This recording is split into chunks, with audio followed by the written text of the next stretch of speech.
Hey everybody, welcome back to my channel. It's me, Gabby. If you're new here, what's up? I'm Gabby and I make a lot of videos about vitiligo, health, braces, kind of just my life, and I have vitiligo, so if you can't see it, it's pretty much everywhere. So, welcome. Today is going to be kind of a different kind of video because I am doing kind of a collab with my friend Nerida.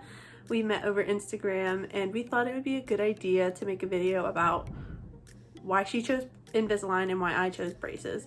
So as you guys know, I chose braces and I had them for 2 full years before I got them off a couple weeks ago. So it's been a lengthy process, but it was inexpensive, might I add.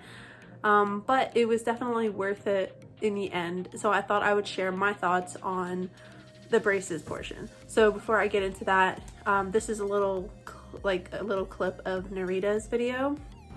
With my Invisalign, I can take my tray off and then brush my teeth, or take my trays off and then, have lunch or whatever, and then just put my trays back on. So I thought that was going to be a lot easier, so that was my first reason for getting Invisalign. You guys can go check it out if you want after this to see if you guys are kind of debating between braces and Invisalign. So if you're kind of on the fence about whether or not you should pick Invisalign or braces, this is for you because I'm going to tell you why I chose braces in 5 reasons. So the first reason I chose braces was because I had a pretty severe like issue with my teeth. So I'll pop a picture up here what they looked like, a couple pictures.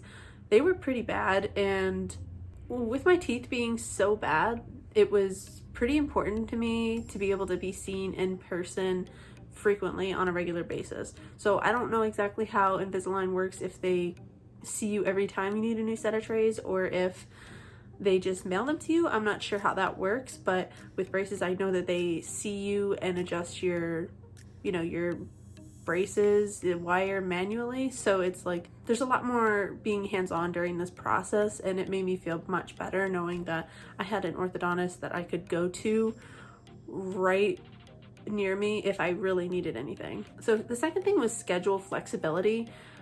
The way that my schedule is right now, I work from home and I live about 30 minutes from the orthodontist actual office. So I wouldn't say I have a flexible schedule, but my days off and my actual daily hours are pretty much always the same. So it's easy for me to predict when I can go. So whenever I go into the orthodontist or I'm making any sort of appointment, I just tell them I need an appointment on Wednesday.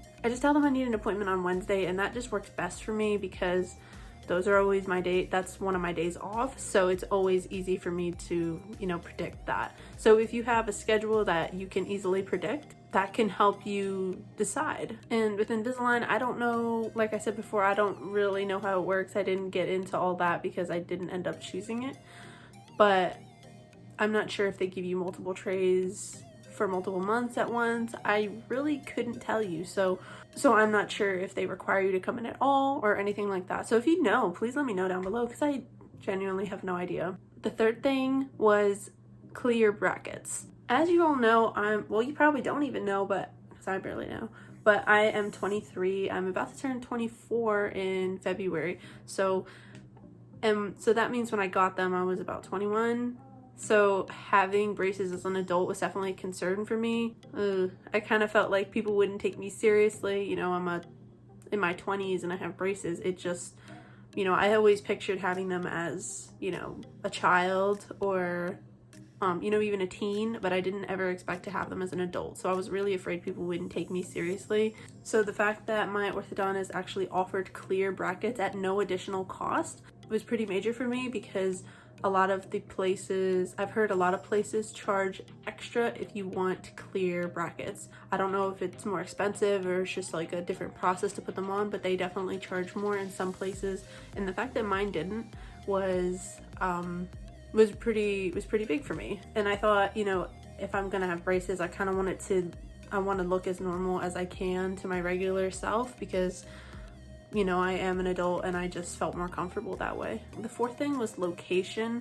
I live about 30 minutes from the orthodontist, as I stated earlier, so that's really not a big deal for me to get there. You know, I go that way all the time. So if I've broken a couple brackets back in, you know, through this process, and whenever I did, I was able to come in, you know, as soon as I could and get it fixed. There wasn't a whole lot of times where I couldn't just go in immediately, so pretty much every time I was just able to go in and get it fixed rather quickly. That way it wouldn't hold up my treatment, and that way you can get them off sooner. That way it doesn't delay your process and make you get them off later because you weren't able to get in or get new trays, or, you know, however it ends up happening. And the last thing was the price. At the orthodontist I went to, Invisalign was more. So, and I did go to 2 orthodontists for consultations before I chose on the second one. The first one, I think it was $1,000 more, if I remember. I couldn't tell you exactly how much it was, but I think it was at least $1,000 more than the braces. And at the time when I went to the first orthodontist, I was like, you know, I have to have Invisalign. So I think at both locations they charged more for Invisalign, and I can see why. You know, it's a newer technology, you know, no brackets, stuff like that. So I can see why it would be more. So I decided to just go with the braces because they were significantly cheaper than Invisalign. So if you are on the fence about which one to choose, you can check out both videos and let me know what you think down below. And let me know why you chose Invisalign or braces down below.